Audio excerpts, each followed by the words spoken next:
Programa Médicos em 3D. Oferecimento Instituto Feminina. Saúde e bem-estar da mulher.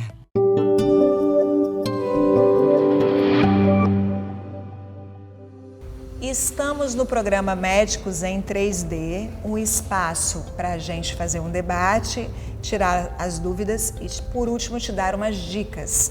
Hoje a minha convidada é Cláudia Maestre. Cláudia é oftalmologista, super bem preparada, com mestrado, doutorado e pós-doutorado, com uma área de atuação principal dentro da oftalmologia pediátrica. Tudo bem, Cláudia?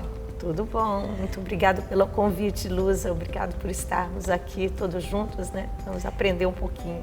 Então, Cláudia, minha primeira pergunta para você é o seguinte, na verdade é uma dúvida minha. Enquanto a medicina é uma ciência milenar, a oftalmologia pediátrica é muito recente. Então chega até a dar dúvida para a gente de como levar a criança, quando levar, não é isso? Conta um pouquinho dessa história de como tudo começou. Tudo começou quando eu tive um caso dentro da minha casa, a minha criança com 1 ano e pouco teve um problema de visão, uma catarata congênita, e nós vimos que não tinha especialista focado nessa área, era o especialista geral que começava a fazer os exames. E nós fomos correndo atrás e eu vi que essa área tinha um buraco dentro da oftalmologia dos parâmetros infantis, né? Então nós essa área começou a tomar robustez mesmo, há 10 anos, na última década para cá, e nós estamos engatinhando ainda, mas hoje ela já tem uma representação dentro do Conselho Brasileiro de Oftalmologia, que é a SBOP, a Sociedade Brasileira de Oftalmopediatria, fazendo um bonito trabalho e que vem acompanhando essas crianças, né? E me fala o seguinte, antigamente a gente pedia para os pais avaliarem as crianças aos 7 anos de idade, quando estava começando a alfabetização. Hoje o oftalmo já está presente lá na maternidade, não é isso? Então diz pra gente quando levar a nossa criança. E outra coisa, diz também quais são as principais patologias que incidem na infância. Realmente essa mentalidade do responsável de levar a criança quando começava a alfabetização, a rede pública, as escolas também começavam aos 7 anos de idade. Mas o que a gente leva para os pais hoje em dia é que a criança, a gente não nasce com a visão desenvolvida, ela nasce para se desenvolver, é igual a fala, é igual ao andar. Então, você precisa acompanhar esse desenvolvimento. E o exame ao nascimento é para isso, para saber se existe alguma coisa, algo que está impedindo no eixo visual, na área de visão que a luz passa, que está impedindo dessa visão ser desenvolvida. E depois que foi feito esse primeiro exame ao nascimento, nas crianças a termo, você espera 40 dias. Então ela vai de 2 a 4 semanas após o nascimento. E nas crianças prematuras, nós vamos até o hospital para acompanhar, por causa que existe uma patologia uma doença chamada retinopatia da prematuridade. Essa deve ser tratada bem precocemente e devemos acompanhar lá na UTIM, né, durante o nascimento. E as crianças a termo que nasceram com 40 semanas, 39, 40, 41 semanas, elas vão de 4 a 6 semanas após o nascimento e depois volta ao 6º mês de vida, depois com 1 ano de idade, 1 ano e meio, 2 anos e meio. E daí não dando nada, o acompanhamento sendo normal, esperado para a faixa etária, a gente começa a colocar anualmente até os 10 anos de idade. A visão, ela chega a uma visão de adulto a 2 anos, 2 anos e meio, e depois ela sofre a maturação dentro do cérebro. Então, enquanto ela está maturando, é até os 10 anos de idade, onde a gente faz todos os exames para dar alta nessa criança.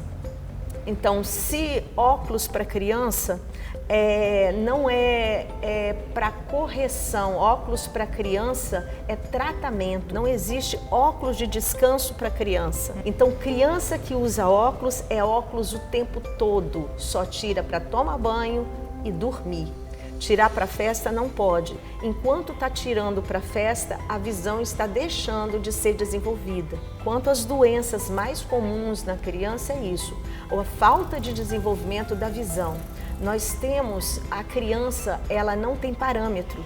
Ela não sabe que ela enxerga mal ou se enxerga bem, porque ela não tem parâmetro. Ela só vai ter parâmetro depois que ela colocou uma correção na frente, um óculos na frente, que aquela doença foi tratada. Aí sim, ela enxerga bem. E se ela deixar de enxergar, aí ela vai queixar.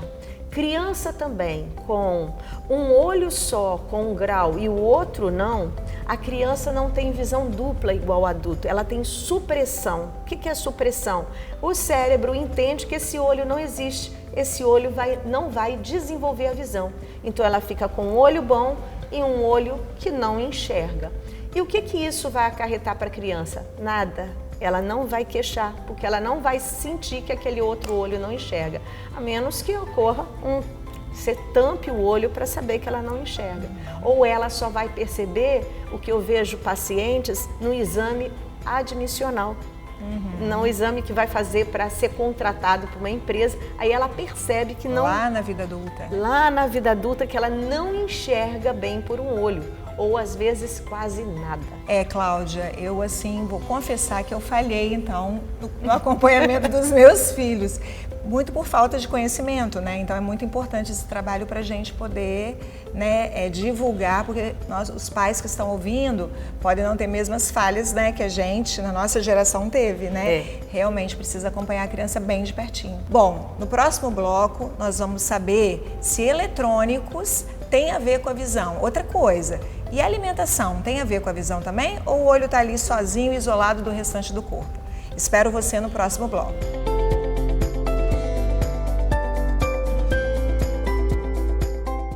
O Instituto Feminina está preparado para cuidar da saúde da mulher, desde a adolescência até a idade madura.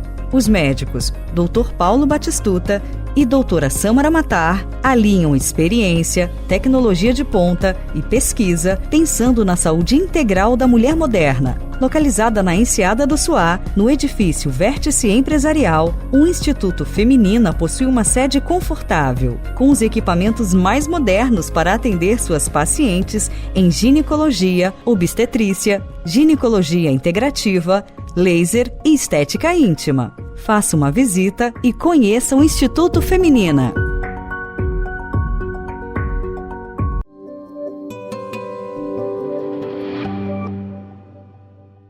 Estamos de volta com o nosso Médicos em 3D num assunto super interessante que é a visão e a infância, falando com a oftalmologista pediátrica Cláudia Maestre. Cláudia, vamos continuar nosso papo então? O assunto do momento em relação à criança é miopia, não é isso? E tem uma relação íntima com eletrônicos. Fala pra gente essa relação, como que é essa miopia, o que a gente pode fazer para ajudar nossos filhos? Gente, a era digital começou, né? Mas existe vida além dos eletrônicos. O que a gente vê, tirar os eletrônicos, isso é uma realidade da vida de muitas famílias, de muitas crianças, adolescentes, até a escola adotou isso agora. Então nós temos que ensinar as nossas crianças a saber usar. O que eu falo para elas é que quem te domina é você que domina o eletrônico ou o eletrônico que te domina? A nossa questão são os eletrônicos portáteis, porque os eletrônicos portáteis, como nós falamos no bloco anterior, a visão nasce para ser desenvolvida. Então o neném, o que ele vê é a visão de perto, é o seio da mãe, é a face da mãe, o rosto da mãe, e a visão vai se desenvolvendo gradativamente, aos pouquinhos, para longe. Então, se eu uso uma certa faixa etária, só a visão de perto, eu fico com a visão de longe mal desenvolvida ou ela não desenvolve direito, além do estresse muscular que vai ocorrer. Então, os eletrônicos, ele ainda atrapalha a formação da visão da periferia e, ainda assim, ele provoca uma contração exagerada do músculo de foco. Além do mais, que quem tiver predisposição ao olho torto, aos estrabismos, vai desenvolver. E a má notícia é essa: os estrabismos provocados pela hiperacomodação, o hiperolhar muito tempo de perto, eles são cirúrgicos. Nós vimos isso na pandemia. Como o cérebro, ele é muito inteligente, o nosso cérebro, você focando muito de perto, muito tempo de perto, ele vai te dar conforto. E como que o cérebro dá conforto? Ele vai fazer um aumento miópico da sua miopia, para você enxergar melhor de perto. Então essas crianças têm cursado com um aumento de miopia, com o olho torto e ainda os sintomas de fadiga ocular, dor frontal, né? Dor de cabeça frontal, insônia, que vai levar, porque os eletrônicos também, a luz do eletrônico, existe uma glândula aqui no meio do cérebro chamada glândula pineal, é esse nome mesmo. Ela fabrica um hormôniozinho que é o nosso hormônio que dá o sono. Então 2 horas antes de dormir é necessário que desligue aquela luz ali. O sono é a nossa hora de interpretar e fazer aquela faxina no nosso cérebro, a nossa memória. Então essas crianças que não dormem bem ou demora para dormir, você vai ver que ela demora para dormir. Então tudo isso tem que ver a luz que entra pelos olhos e inibe essa glândula de fabricar esse hormônio. E Cláudia também tem uma pós-graduação em nutrologia, não é isso, Cláudia? Sim. Fala um pouquinho, para mim isso é sensacional, você sabe, né? Tenho particularmente um interesse nessa área. Fala para mim como que é essa coisa da alimentação e a visão. Parece que não tem relação nenhuma, mas tem, não é isso? Tem sim. O que eu notei que na pandemia, como as crianças ficaram dentro de casa, a glicose, a bala começou a dar, a alimentação ficou completamente desfocada, né? Muitas famílias têm esse costume de uma alimentação mais saudável, mas na pandemia o negócio não funcionou tão bem. Então aumentou o consumo de arroz, aumentou do amido, do carboidrato, dos açúcares, e isso influi na fabricação da lágrima, porque a lágrima é fabricada, uma parte da lágrima, a parte de gel e da gordura da lágrima é fabricada pelas nossas pálpebras.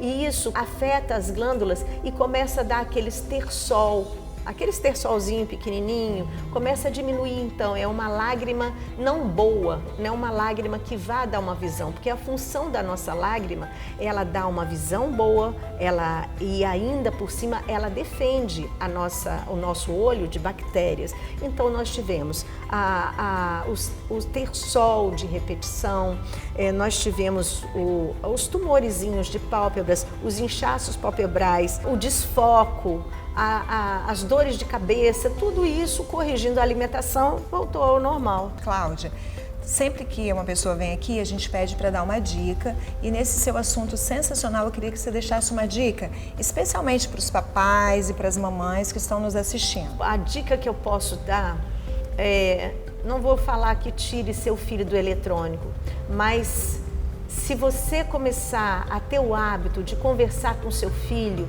sair com a sua criança, dar outras opções de vida para ele, andar de bicicleta, ir ao ar livre, você também vai estar tratando da saúde ocular do seu filho. Muito obrigada, Cláudia, que assunto sensacional, obrigada pela dica. E assim, se puder voltar aqui para falar mais, porque esse assunto é enorme, né? Nós condensamos a beça o assunto. Né? Eu que agradeço estar aqui, espero que tenha colaborado. Com certeza, inclusive comigo, falo pessoalmente. Esse foi o Médicos em 3D. Esses e outros assuntos você encontra no YouTube da TV Ambiental, a TV que te reconecta.